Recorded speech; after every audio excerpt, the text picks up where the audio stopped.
The 24th of May 2023, we have a situation where the government is inviting in the whole world into Ireland with a massive migrant influx in. Not only is it from the Ukraine, it's from everywhere. If I have any sympathy at all, it would be young men who are being forced into the army in Ukraine. If I had my way, they'd be the only ones who would be allowed to in here, because it's not right to take innocent little boys of 17 and give them a big rifle with a bayonet and tell them to go out and kill somebody and be fed into the mincer. I think that is an extreme case. Zelensky is a villain. He's mistreating his own people, and he's getting hammered, and we need to cut the loss of life at this stage. That's the only time I agree that it's an emergency, and then after it's over, they should be sent back. But that's not what's happening. They're bringing them in from Timbuktu.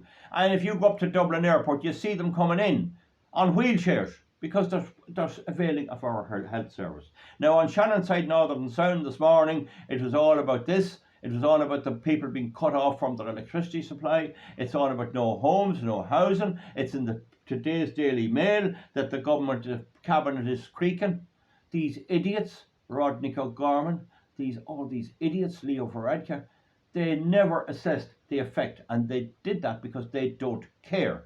They do not care. Now, the big issue is this. I can blaze on about it for hours. How are we going to get our neighbours, our cool, calm and collective neighbours, our nice people, to realise that it's going to be too late if we don't move soon? We have to poison the present government.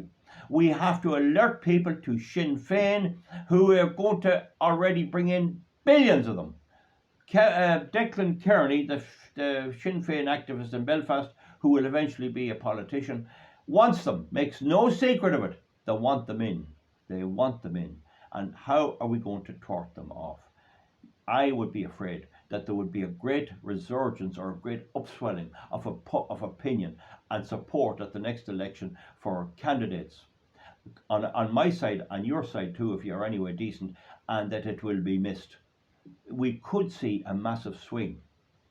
A massive swing. Now, they're already shouting. I see the Garda Commissioner or somebody on his behalf is roaring about right wing. I'd like to know, do they consider me a right wing?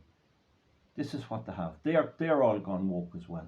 Nobody wants to join the teaching profession. Nobody wants to join the guards. They can't get accommodation in Dublin. Being a public servant is a terrible task. It's a horrible task, unless you're some kind of an out twisted left-wing campaigner, and you have to indoctrinate kids. You have to tell them, well, you could be a boy or girl, and all this stuff. Look, there's no point for me going on. They want to take everything we have.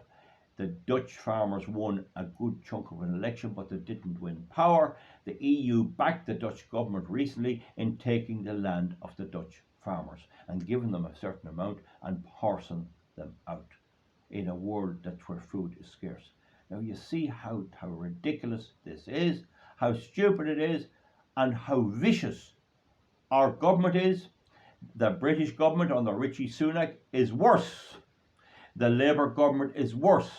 The Scottish National Party got robbing the till.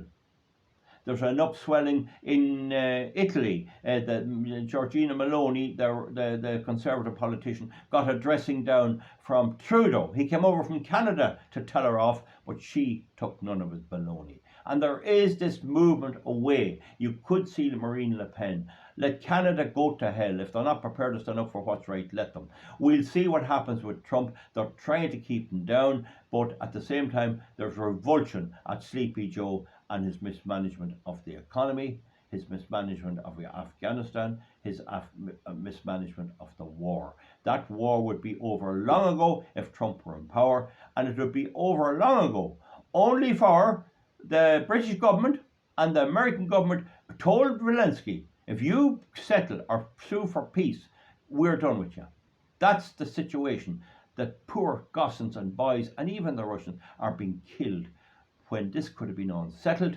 Russia might have had to get two eastern provinces and they would have kept the Crimea. It looks to me now they're going to keep the Crimea and they're going to keep a big chunk of Ukraine, and the Russians will be in control. I'm not sure how that's going, but it looks very much to me that all the weapons and that the Americans are pumping in and the Brits and the Europeans are being blasted out of it. You can't fight a war for NATO with your hand tied behind your back. You either fight a war to win or you fight a war to lose. And once you can't attack Russia, you are fighting to lose. So Russia has its own integrity. It can go in and do what it likes with Ukraine, but NATO can't do the same. Anyway, I just make the point of the utter mess Radio Television, and they call Biden a man of peace, and he's propagating that war. So the whole thing, you see, they're all against us, the ordinary people. And it's not a question anymore of what is it happening or what's happening. We need to get that word out there to our friends and neighbours that we are in the grip of an evil empire in the form of Canada, the United States, Irish government, the British government, and the European Union. We need to get that out there. Luckily, the rest of the world is pulling away. They realise that the writing's on the wall, and they're getting out of the dollar, and they're going to try at their best to get away from control by America and everybody else. They won't achieve it 100%, but hopefully they'll achieve it some. That's all I can say. The day for whinging about what they're doing, and about them putting us off the land, taking away our farms and our cattle, and our chimneys of houses, and our turf, and all of that, and there's plenty of turf being cut at the moment. The day of whinging about that should now be at an end, and people need to be made and got to resolutely understand it's the day for talking about it is over. We got to support any kind of a candidate that will put out these creeps, these traditional candidates who are doing this. And unfortunately, it's funny about Irish history.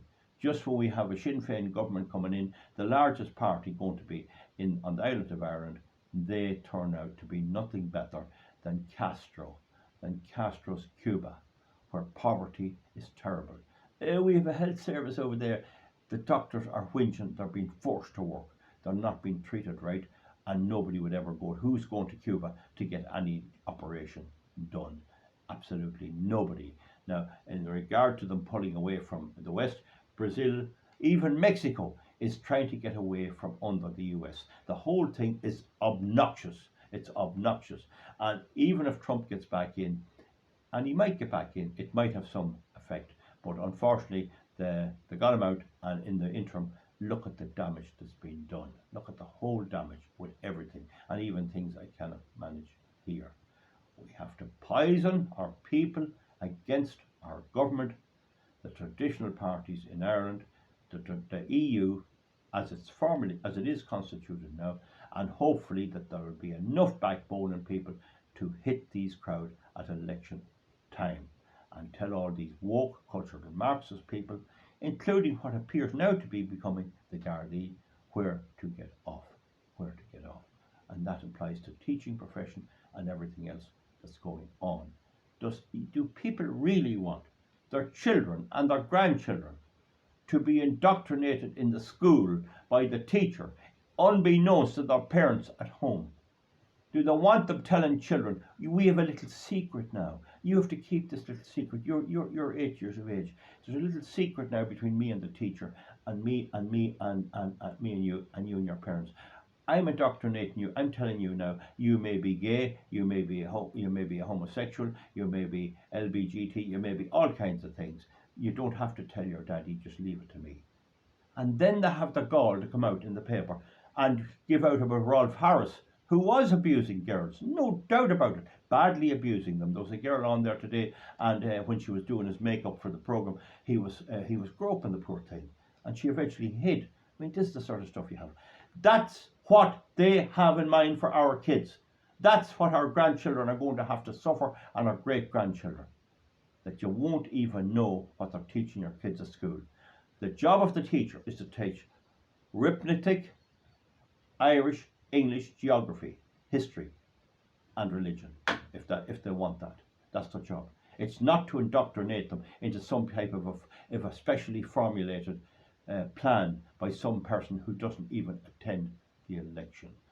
I remember when the late Peter Sullivan was on the go, when there'd be an election or a referendum, he'd fly into Dublin to influence the people. Who was he? working for. Folks, give me a thumbs up or a thumbs down. That's what we have to do. We have to work at changing our public opinion by whatever means we can. I'd love to have staff to do an opinion poll myself to see what people are thinking, but I don't have that staff. So we'll see you back for something else. Give me a thumbs up or a thumbs down. People will comment here, there's evil and there's all about it. Look at, there was all is evil. There was all is evil. You have to stand up to it, you have to brave it down, but you must identify it first. We'll see you back. Good luck and bye bye. Thank you.